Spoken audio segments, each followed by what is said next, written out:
Donc en conclusion de cette table ronde sur l'écomobilité du futur, du présent et du futur plus exactement. Donc, alors Joseph vis-à-vis Beretta. de la mobilité électrique, je pense que dans le futur, il faut qu'elle soit simple, pratique, dépolluée, ça c'est clair, à coût acceptable et sécuritaire. Il ne faut pas non plus l'oublier. Donc on voit que la voiture autonome, elle apporte ça. Mais je prendrai comme exemple le livre blanc des transports de la Commission européenne qui s'est projeté à 2030 et plus en disant pour les villes, les modes de transport seront électriques à batterie dans les centres-villes, clairement. Et pour le reste des modes de transport, que ce soit les véhicules lourds ou les longues distances, ça sera une autre énergie que les batteries, mais la pile à combustible est dans le champ, ainsi que le gaz.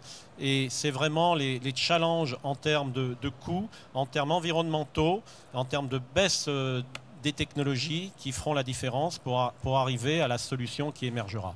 Donc il y a encore des champs ouverts, mais aujourd'hui on travaille, je dirais, les bonnes technologies. D'accord. Oui, donc en conclusion, donc moi j'interviens pour la région Auvergne-Rhône-Alpes. Alors, comme on a pu le constater dans les chiffres, la mobilité électrique, c'est une réalité sur la région, vu le nombre de véhicules et la dynamique, le développement des ventes qui est conséquent. Donc il s'agit pour nous et pour cette nouvelle association AVER Auvergne-Rhône-Alpes d'accompagner cette dynamique. Donc on a 3 grandes missions dans cette nouvelle association, c'est de faire la promotion de la mobilité électrique, de créer une synergie entre tous les acteurs. On a vu que la mobilité électrique, c'est un écosystème. Il y a énormément d'acteurs entre les collectivités locales, les constructeurs de véhicules, les opérateurs de mobilité, les opérateurs d'infrastructures, et j'en passe, et d'autres. Et la dernière mission, c'est d'initier et d'accompagner des projets. On a besoin de projets pour accompagner cette dynamique. On voit qu'il reste des problèmes de recharge dans les flottes captives, etc., dans les résidentiels groupés, dans les immeubles. Parce qu'à partir du moment où concentrer un nombre de véhicules à recharger, ça pose des contraintes sur l'installation intérieure des immeubles. Donc il faut accompagner toute cette dynamique. Alors les 2 événements à venir, en juin, avec l'ISTAR, on a prévu donc une journée table ronde, conférence, pour réunir tous ces acteurs professionnels de la mobilité pour échanger ensemble et travailler dans des ateliers. Et un grand événement donc pour la fin de l'année, parce que là il nous faut le temps de le préparer. Ce sera un petit peu un rallye au niveau de l'ensemble de la région Auvergne-Rhône-Alpes, avec des départs de véhicules électriques de tous les départements, de toutes les grandes villes de la région, qui viendront se retrouver donc sur la ville de Lyon avec un événement presse, etc., pour les accueillir et des stands pour communiquer auprès du grand public. Alors, juste pour conclure, la mobilité électrique, c'est pas que la voiture, c'est aussi les bus, on en a parlé, c'est les vélos électriques. On voit que dans les grandes agglomérations, sur Lyon par exemple, tous les ans c'est 15% de plus de vélos. Et les vélos électriques, ça peut contribuer au développement des déplacements en vélo. Et aussi les drones. Alors pour Enedis, on fait de plus en plus de visites de lignes en drone. Et les drones, ils sont électriques aussi, avec des batteries lithium-ion qui vont bien. C'est vrai aussi pour la SNCF, qui est partenaire aussi de notre association. Et la Poste, qui commence à envisager donc des livraisons de colis par drone dans les zones un peu... Donc vous voyez, la mobilité électrique, c'est très large. Je sais pas, on n'a pas parlé beaucoup de voitures, mais il n'y a pas que les voitures. Ok. Alors je vais conclure également, juste effectivement j'ai oublié de signaler que le train à hydrogène fonctionne. Aujourd'hui Alstom fait rouler un train à hydrogène en Allemagne, ils vont l'importer en France et c'est la possibilité d'avoir du train électrique à hydrogène sans avoir le coût des caténaires. Ça c'est absolument dur. Alors pour terminer... Avec quelle, c'est très important, quelle perspective, alors peut-être pas 2020 ou 2025, mais pour le train électrique. De même qu'on parle d'autoroutes électriques. Oui, on parle d'autoroutes électriques. Donc de poids lourds, eux, avec caténaire. Donc, est-ce que vous pouvez nous dessiner... Moi, je préférais que Alstom parle de ça. Je ne veux pas parler pour eux. Mais ils ont annoncé ça. Et l'idée qu'ils poussent derrière, c'est de dire, plutôt, on doit effectivement décarboner les trains. Donc il faut aller sur le train électrique et plutôt que d'aller dépenser des millions, voire des milliards sur le câble électrique au-dessus du rail, mettons de l'hydrogène et c'est beaucoup plus facile et beaucoup moins coûteux. Voilà, moi je relais ce que Alstom dit, je ne veux pas parler pour eux. Oui, mais ça vous est assez agréable. Ah, ça nous est très agréable, bien évidemment, pour la filière, c'est effectivement très agréable.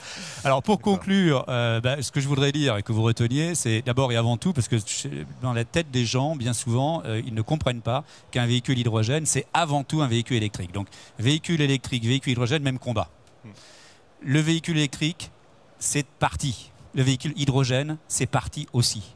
Le véhicule hydrogène, il a effectivement 5 à 10 ans de retard, mais il est parti. Vous pouvez acheter des véhicules en concession maintenant. Pas encore vraiment facilement pour les véhicules, mais ça va venir et c'est en train de se répandre. C'est des véhicules qui vont être de plus en plus performants. C'est ce que j'ai dit, c'est la mobilité thermique, mais sans la pollution. Donc vous allez avoir de plus en plus de véhicules, des véhicules de plus en plus abordables et de plus en plus de stations, parce qu'en fait on va peupler les emprises au sol des stations classiques, carburant, avec une pompe hydrogène, et c'est très facile à faire. Et puis, si on se projette à plus long terme, je vais animer une table ronde juste après qui est l'hydrogène dans la transition énergétique. En fait, on n'est pas dans une transition, dans une révolution énergétique. On est en train d'aller vers un monde sans pétrole. Et moi, je suis né au milieu du siècle dernier, et quand j'avais 25-30 ans, on était tous en train de psychoter en disant il n'y aura pas assez de pétrole pour que le monde puisse... Eh bien non, c'est pas ce qu'on va vivre. On va devoir laisser beaucoup de pétrole et beaucoup de charbon dans le sol. Parce qu'en fait, c'est des énergies renouvelables qui vont prendre le relais. Et aujourd'hui, l'énergie renouvelable la moins chère et la production d'excès la moins chère, c'est du soleil. Le soleil, aujourd'hui, le photovoltaïque, on est dans ce salon des énergies renouvelables, c'est la source d'excès la moins chère au monde. Et ça, eh bien, l'hydrogène va permettre de faire le passage de cette électricité, mettre du soleil et du vent dans nos véhicules, dans nos réseaux de gaz et dans notre industrie. Et c'est ça, la décarbonation complète de notre monde. Voilà. Okay.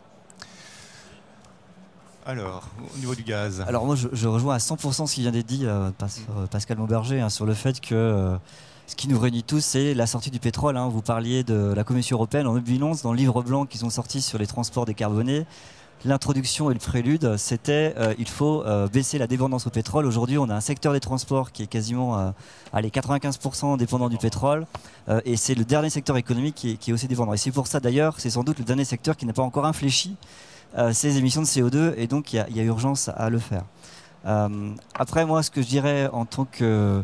pour développer les carburants alternatifs, j'appelle de mes voeux une vraie neutralité technologique qui s'applique sur les différents transports. On a vu, en discutant aujourd'hui, que tout ce qui roule peut fonctionner à l'hydrogène, à l'élec, au gaz. Et tant qu'on sera dans des... D'ailleurs, je pense qu'on a évité cet écueil, mais voilà, le gaz, c'est mieux que l'élec sur tel, etc. On n'y arrivera pas. Et pour faire ça, et je pense qu'il faut également qu'on prenne de la hauteur et qu'on approche et qu'on emmène des analyses de cycle de vie complète, c'est-à-dire qu'on ne regarde pas que le véhicule, mais qu'on regarde l'ensemble des choses. Et juste un exemple, vous prenez un véhicule qui roule au gaz fossile ou un véhicule qui roule au biométhane. Si vous ne regardez que le véhicule, il rejette exactement la même quantité de CO2, ce qui est un comble. Alors qu'en fait, le gaz fossile recrache du CO2 qui est extrait du sous-sol, alors que le biométhane, non. Et c'est ça qui fait toute la différence. Et il faut que même par rapport à la réglementation qui s'applique aux constructeurs, on embarque cette approche qu'on appelle well to wheel ou du puits à la roue. Voilà. D'accord. Merci bien. Oui, donc moi pour conclure, alors déjà c'est ce que j'ai dit tout à l'heure, l'histoire des zones de circulation restreinte, vraiment l'effort des pouvoirs publics a donné un élément, un avantage concurrentiel à celui qui fait plus propre, ça c'est essentiel. Mais sous quelle forme? Est-ce que c'est une contrainte? Je vais vous citer un exemple très concret. Est-ce que c'est un péage? Vous prenez... Non, mais il y a des choses très simples à mettre en œuvre. Vous prenez l'agglomération de Saint-Étienne a mis en place une zone de circulation restreinte. Quand vous voulez livrer le centre-ville avec un véhicule élec, hydrogène ou gaz, vous pouvez livrer de 6h du matin à 18h le soir. Et si c'est avec un véhicule diesel, vous pouvez livrer que le matin. Ça, c'est un avantage concurrentiel parce que le transporteur, il peut faire 2 tournées dans la journée, une le matin, une l'après-midi. Donc, il peut se financer un véhicule qui coûte plus cher, un véhicule élec, hydrogène ou gaz. Il y a des choses très simples. Faut pas toujours... Mais ma question visait à la solution concrète. Et ce que j'aime bien, c'est qu'on n'est pas dans la restriction. On est, je donne plus à celui qui fait plus propre. Ça, c'est très intéressant. Vertueux. Donc, c'est très vertueux. Vignette critères pour tous. En fait. Oui, alors les vignettes critères, on pourra en parler des heures aussi, mais en tout cas, réfléchissons à donner un avantage à celui qui fait plus propre. Il y a plein de solutions simples qui existent, ça peut être le stationnement, etc. L'écologie positive. Exactement. Et le dernier élément, c'est on a tous vu qu'il y a des solutions, de la Zoé jusqu'aux 44 tonnes routiers. Donc n'attendons pas demain pour faire des choses. N'attendons pas la solution de 2025. On peut d'ores et déjà faire quelque chose. Voilà, c'est le message que je voudrais passer. Merci.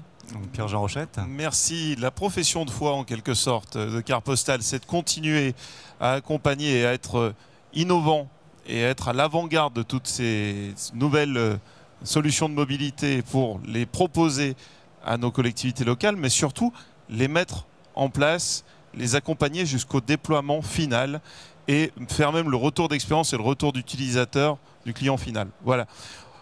Effectivement, c'est pas toujours facile parce qu'on peut avoir des surprises et puis que nous sommes encore dans les premiers, mais c'est vraiment un changement qui est très intéressant à accompagner, tout ça donc pour aller vers la ville propre, la ville de demain et en finir avec notre concurrent principal, n'oublions pas qu'il y a la voiture particulière, diesel, qui est un peu trop présente dans nos centres-villes et on doit trouver de nouvelles solutions aujourd'hui de mobilité, comme vous l'avez très justement dit. La mobilité de demain, elle s'écrira comme ça. Un passage vers l'économie de fonctionnalité pour le secteur automobile. Très bien.